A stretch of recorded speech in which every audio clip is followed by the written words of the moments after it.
Lockdown দেওয়া হয় ভাইরাসের বিরুদ্ধে। করোনা ভাইরাস যেমন মানুষের শ্বাসরুদ্ধ করে দিত, আওয়ামী ফ্যাসিবাদ ছিল জাতির শ্বাসরুদ্ধ করে দেওয়া একটি রাজনৈতিক দল যারা জোর করে ক্ষমতা আঁকড়ে রেখেছিল। এখন তারা তাদের সেই অবৈধ ক্ষমতা ফিরে পাওয়ার জন্য লকডাউন দিচ্ছে এবং বলছেন যে যত দ্রুত হোক আমরা উদ্ধার করতে হবে। মানে একেবারেই পৈতৃক জমিদারি কোনোভাবে হাতছাড়া হয়ে গেছে, পুনরুদ্ধারের চেষ্টা করছে। তাহলে যে পাপগুলো করেছেন, শিশু হত্যা করেছেন, কিশোর হত্যা করেছেন, শত শত, একটা দুটো নয়, জুলাই আন্দোলনে রিকশাওয়ালাকে হত্যা করেছেন, শ্রমিক হত্যা করেছেন, তাহলে এই যে অপরাধ, এগুলো কি অপরাধ নয়? এই অপরাধের এই অপরাধকারীদের নির্দেশদাতা কারা? মিছিলের আওয়াজ শুনলে গুলি করতে বলছেন আওয়ামী লীগের মদতপুষ্ট পুলিশ অফিসাররা, এদের বিরুদ্ধে কোনো ব্যবস্থা হবে না? কার নির্দেশে করছেন? প্রধানমন্ত্রীর নির্দেশে।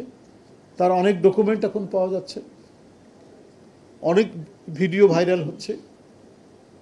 যদি তাই হয়, কি তাই তো হয়েছে, তো তার বিচার হবে না? এখন এই বিচারকে প্রতিহত করার জন্য বেআইনিভাবে দেশের প্রায় 25 থেকে 30টি স্থানে চোরাগুপ্তভাবে হামলা করা হয়েছে, বোমাবাজি করা হয়েছে, বাসে আগুন দেওয়া হয়েছে, বাস চালককে আগুনে পুড়িয়ে হত্যা করা হয়েছে এই 2-3 দিনের মধ্যে। লকডাউন দেওয়া হয় ভাইরাসের বিরুদ্ধে, কিন্তু তাদের ব্যাপারে লকডাউন তো বাংলাদেশের জনগণের, যে করোনা মহামারীর মতো এরা জনগণের, করোনা ভাইরাস যেমন মানুষের শ্বাসরুদ্ধ করে দিত, আওয়ামী ফ্যাসিবাদ ছিল জাতির শ্বাসরুদ্ধ করে দেওয়া একটি রাজনৈতিক দল যারা জোর করে ক্ষমতা আঁকড়ে রেখেছিল। জনগণ তো লকডাউন দিয়ে রেখেছে এই আওয়ামী দোসর নামক ভাইরাসদেরকে, আর আপনারা উল্টো লকডাউন দিচ্ছেন এই দেশে। তাহলে আপনারা যদি চলেই আসেন কোনোভাবে, তাহলে বাংলাদেশকে আবার সেই পরিস্থিতির শিকার হতে হবে। কণ্ঠের স্বাধীনতা থেকে শুরু করে, মত প্রকাশের স্বাধীনতা থেকে শুরু করে, রাজনৈতিক দল তার কর্মসূচি থেকে শুরু করে কেউ কোনো কিছু করতে পারবে না।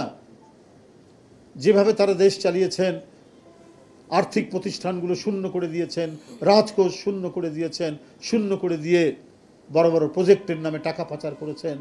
এই স্বপ্নে বিভোর হয়ে তারা ক্ষমতা পুনরুদ্ধারের জন্য লকডাউন নামক একটি অদ্ভুত ফ্রেজ ব্যবহার করে সেই কর্মসূচি দিচ্ছেন এবং তার জন্য আগুনে পুড়িয়ে মারছেন।